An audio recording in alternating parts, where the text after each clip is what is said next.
Shalom, apa kabar Bapak Ibu, Saudara yang dikasih Tuhan. Jumpa lagi dalam acara kita Today's Message. Bersama saya Leonardo Syamsuri. Saya percaya Anda diberkati Tuhan, ada dalam kekuatan kasih karunia Tuhan. Ya, haleluya. Tetap semangat ya. Maju terus bersama dengan Dia. Sukses senantiasa. Haleluya. Kali ini saya akan bicara satu topik mengenai kekuatan untuk memperoleh kekayaan. Saudara yang dikasih Tuhan, tahukah saudara kekuatan yang dari Tuhan yang ada dalam diri saudara bukan cuma kekuatan untuk mengusir setan. Bukan cuma kekuatan untuk menyembuhkan. Bukan cuma kekuatan untuk menolong orang. Tapi ada kekuatan untuk memperoleh kekayaan. Dahsyat ini saudara. Ini dahsyat banget saudara. Nah saudara, di dalam Ulangan 8 ayat 17-18 di sana dikatakan bahwa janganlah engkau katakan tanganku yang membuat aku jadi kaya. Tapi hendaklah engkau ingat akan Tuhan Allahmu yang memberikan kekuatan untuk memperoleh kekayaan. Tuhan tidak menjanjikan Anda untuk menerima kekayaannya.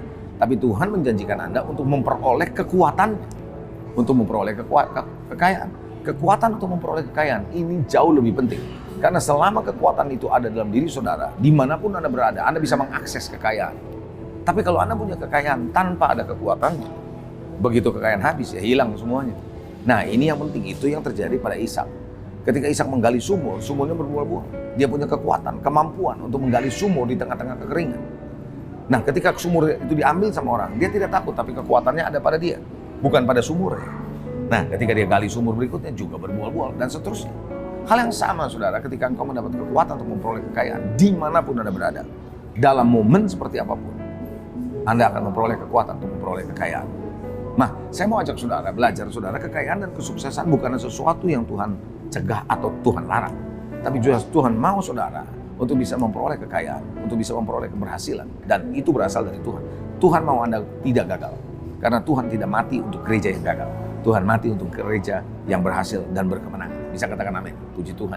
Nah, saudara yang dikasihi, memperoleh kekuatan kekayaan itu bukan cara dengan ditumbang tangan. Tidak. Kalau semua hanya dengan cara tumbang tangan, enak sekali. Semua orang dengan mudah menjadi memperoleh kekayaan. Tidak. Karena itu bukan metode. Tetapi itu sebuah gaya hidup. Sebuah prinsip yang harus kita peroleh dalam kehidupan sehari-hari bersama dengan Tuhan dalam menjalani kebenaran. Karena di dalam kebenaran inilah terdapat prinsip. Di dalam kebenaran-kebenaran inilah, saudara, kita menjalani sesuatu yang Tuhan sudah tentukan sebagai sebuah prinsip. Kalau Anda melakukannya, maka Anda akan melihat tidak akan jauh kekayaan dari kehidupan kita.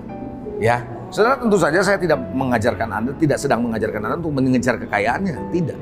Tapi bagaimana bersama dengan Tuhan, engkau diimpartasikan kekuatan untuk memperoleh kekayaan. Nah, bagaimana Anda bisa memperoleh kekuatan untuk memperoleh kekayaan? Yang pertama, Anda harus hidup dalam perkenanan Tuhan. Daud adalah seorang yang diperkenan Tuhan. Bagaimana sih caranya kita bisa diperkenan Tuhan? Kita harus jaga hati lah. Kita harus bisa membangun hubungan dengan Tuhan, intimasi dengan Tuhan lah. Nah, ketika kita membangun intimasi, keintiman dengan Tuhan, kedekatan dengan Tuhan, menjaga hati kita, dan selalu kita tidak mau mengecewakan Tuhan, selalu mengasihi Tuhan, kita akan diperkenan oleh Tuhan.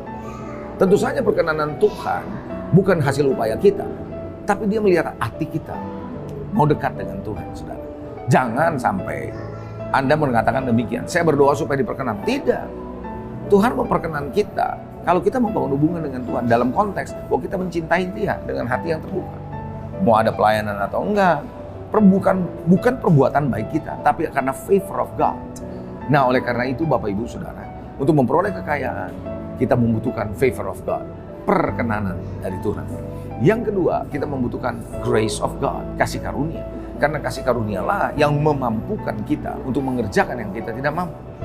The grace of God kita perlu. Dan ini bukan hasil kerja kita, bukan hasil upaya kita. Itu adalah pemberian dari Tuhan. Dan yang ketiga adalah suara dan pesan Tuhan. Ketika kita mendengar suara profetik, pesan-pesan Tuhan, inilah yang memampukan kita digiring dan diarahkan kepada poin-poin yang Tuhan mau. Hari ini saya mau mengajak saudara belajar untuk berjalan di dalam suara dan pesan-pesan Dia. Ketika kita berjalan dalam suara dan pesan-pesan Tuhan, maka di tengah-tengah kesulitan, di tengah-tengah kekeringan, kita akan menemukan sumur. Kita akan menemukan jalan keluar dari Tuhan. Haleluya. Tuhan Yesus memberkati. Sampai jumpa di acara kita selanjutnya, Today's Message. God bless you all. Amen.